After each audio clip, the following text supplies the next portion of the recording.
अस्सलाम वालेकुम। कैसे हैं आप लोग? अल्हम्दुलिल्लाह अच्छे होंगे। आज मैं आपके सामने एनसीईआरटी क्लास 8 का चैप्टर नंबर 16 लेकर आई हूँ, जो कि मैं आपको बहुत अच्छे से हम स्टूडेंट रीड करेंगे, उसको नोट डाउन करेंगे, उसके चैप्टर को समझेंगे वो क्या है।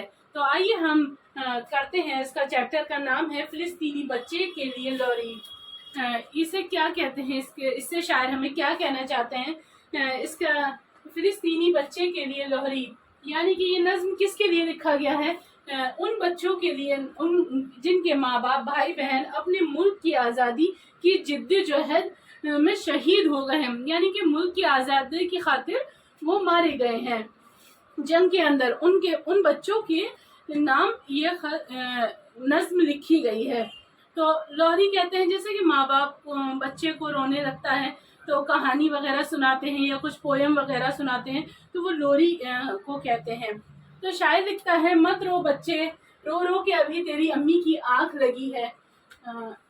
ये क्या, यानी शायर कहता है इसमें कि बच्चा जो है वो मुखातिब कर रहा है कि वो मत रो, तेरी अम्मी की अभी तेरे गम में अपनी जो है जान दे दी है और वो मर गई हैं, जंग की आज़ादी के लिए लड़ते लड़ते मारी गई हैं और तेरे गम में रोते रोते मर गई हैं। मत रो बच्चे, कुछ ही पहले तेरे अब्बा ने अपने गम से रुखसत ली है, यानी कि तेरे अब्बा को बहुत गम था लेकिन वो भी मर गए, वो भी कुछ देर पहले मर गए। मत रो बच्चे, तेरा भाई अपने ख्वाब की तितली पीछे दूर कहीं पर परदेश गया है। शायद कहता है कि आप मत रो बच्चा, तेरा जो भाई है ख्वाब की तितली बनके कहीं पीछे परदेश चला गया, वो भी जंग में मार दिया गया है। मत रो बच्चे, तेरी बाजी का डोला पराए देश गया है।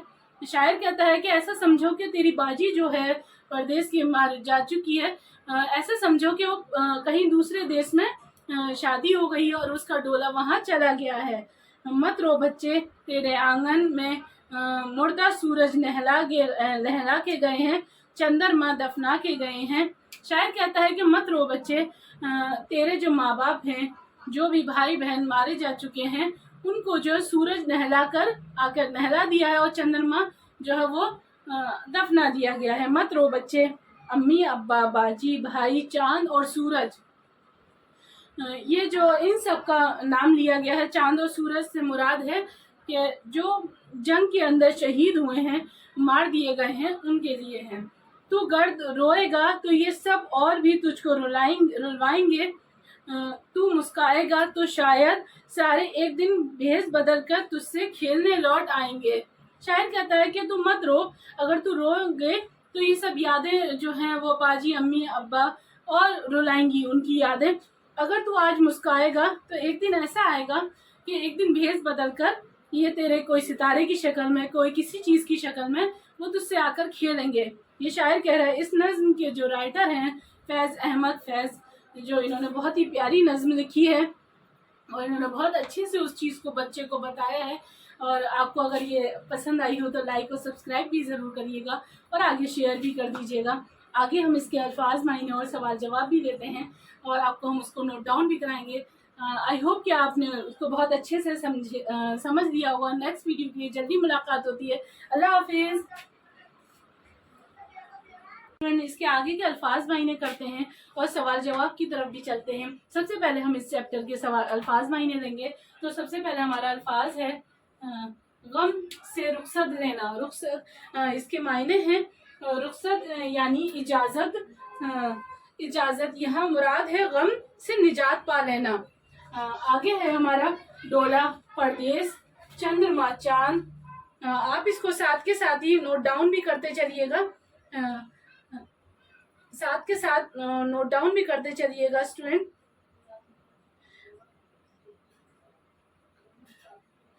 आगे है चंद्रमा चांद अगर की मुख्तसर शक्ल, यानी कि इसका मतलब ये है कि आप किसी भी इंग्लिश वर्ड के शॉर्ट कोड लेंगे तो एनसीबी हो गया, सीबीआई हो गया, तो बहुत बड़े इंग्लिश वर्ड का एक शॉर्ट होता है। तो अगर का शॉर्ट कोड है, अगर का मतलब मुस्कुराना, भेस बदलना, जो कि भेस बदलना एक मुहावरा है, शक्ल बदलना। अब हम इसके सवाल जवाब की तरफ रोशनी डालते हैं और इसको नोट डाउन भी कराते हैं। तो इसका जो है सबसे पहला सवाल है हमारा, तेरी अम्मी की आंख लग गई, इस मिसरे में शायर क्या कहना चाहता है? तो जवाब है, इस मिसरे में शायर ये कहना चाहता है कि अभी अभी बच्चे की माँ सोई है। तो आइए मैं इसको आपको नोट डाउन भी करा देती हूँ। पहले मैं इसको रब करूंगी, फिर मैं आपको इसका नोट डाउन भी कराऊंगी। आई होप कि आप इसको नोट डाउन भी करते चलेंगे।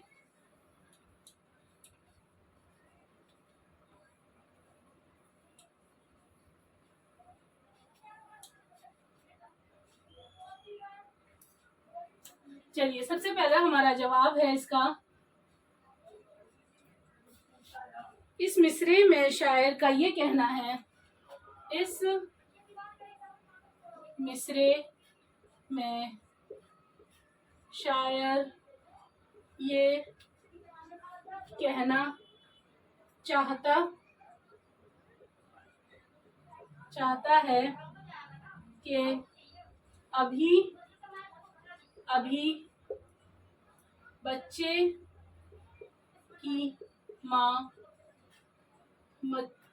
की माँ सोई है।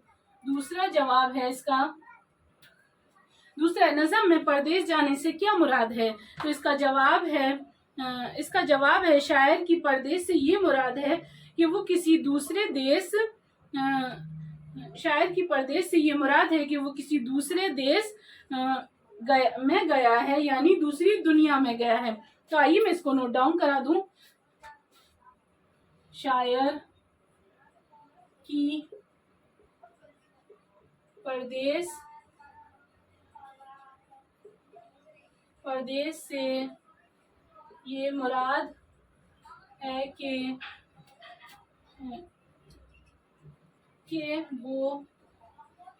वो किसी दूसरे देश में गया है, यानी दूसरी दुनिया में। प्यारे बच्चों, आप इसको साथ के साथ नोट डाउन कर लीजिएगा ताकि आपको आने वाले उसमें परेशानी न हो कि इसके जवाब क्या है। अब हम इसका तीसरा सवाल की तरफ बढ़ते हैं। शायर ने सूरज और चांद को किन लोगों को कहा है? जवाब है इसका, शायर ने बच्चे के भाई बहन, अम्मी अब्बू की चांद और सूरज कहा है, और जो जंग में शहीद हुए हैं उन्हें फिलिस्तीनी शहीदियों को चांद और को कहा गया है। तो आइए हम इसको नोट डाउन कराते हैं।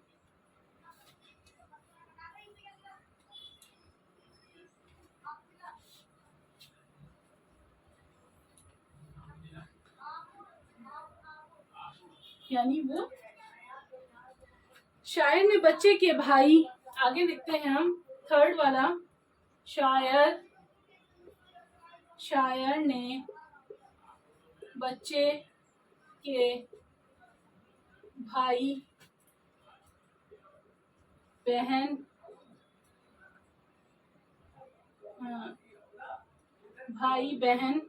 और अम्मी अब्बू को चांद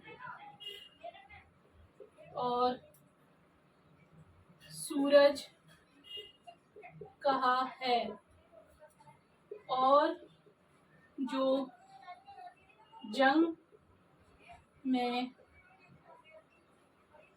शहीद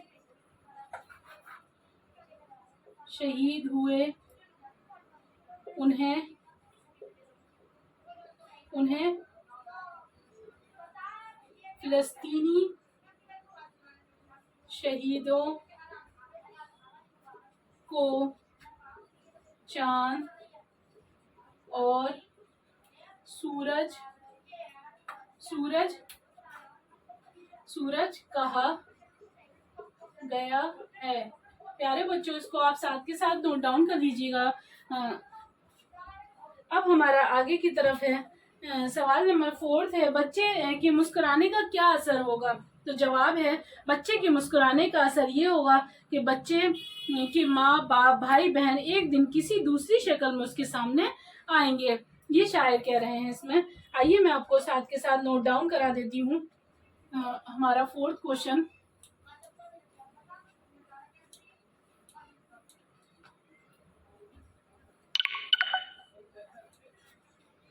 जवाब है अब बच्चे के मुस्कुराने, बच्चे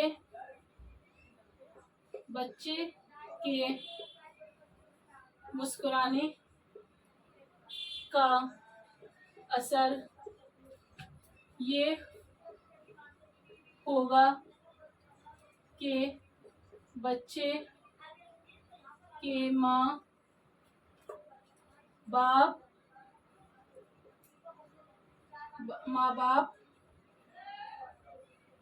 भाई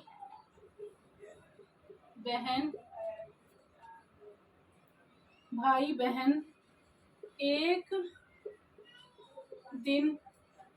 एक दिन किसी दूसरी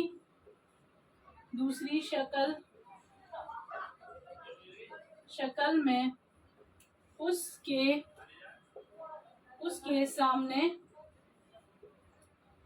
उसके सामने आएंगे। अब पांचवा सवाल है, किन लोगों के भेष बदलकर लौट आने की बात कही गई है? तो जवाब है बच्चे के माँ बाप भाई बहन के भेष बदलकर लौट आने की बात कही गई है। तो चलिए आइए मैं आपको इसको नोट डाउन करा देती हूँ। जवाब है हमारा फिफ्थ है हमारा।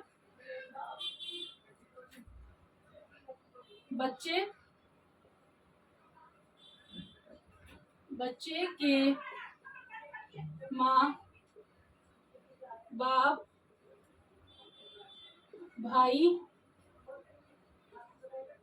और बहन के भेष बदल कर लौट आने की बात कही गई है। आप इसको नोट डाउन कर लीजिएगा। प्यारे बच्चों, इसको आप साथ के साथ नोट डाउन भी कर लीजिएगा ताकि आपको बहुत अच्छे से रीड हो जाए और आप प्रिपेयर हो जाएं।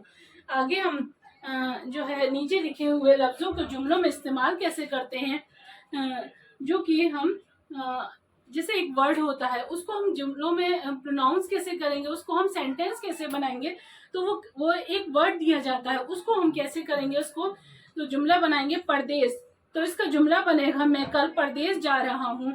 डोला, शादी में लड़की का डोला उठता है। आंगन, मेरे घर का आंगन वसी है। रुखसत, मैं आज अपने घर से रुखसत हो जाऊंगा। चोर भैंस बदल कर चोरी करने आते हैं। लूट, मैं आज घर लौट आऊंगा। तो आई होप कि आपको बहुत अच्छे से समझ में आ गया होगा और बहुत अच्छे से आपके। और फिर भी अगर कोई क्वेरी है तो मुझसे पूछिएगा, डिस्क्रिप्शन में मेरा नंबर है। मैं उसको डाउट को आपके क्लियर कराऊंगी। और अगर आपने मेरे चैनल को लाइक और सब्सक्राइब ना करा हो तो प्लीज़ कर दीजिएगा, और कर दिया है तो आगे शेयर करिएगा ताकि आगे ज़्यादा से ज़्यादा लोग मेरे वीडियो देखें और लाइक और सब्सक्राइब भी करें। ठीक है, नेक्स्ट वीडियो के लिए जल्दी मुलाकात होती है। अल्लाह हाफिज़।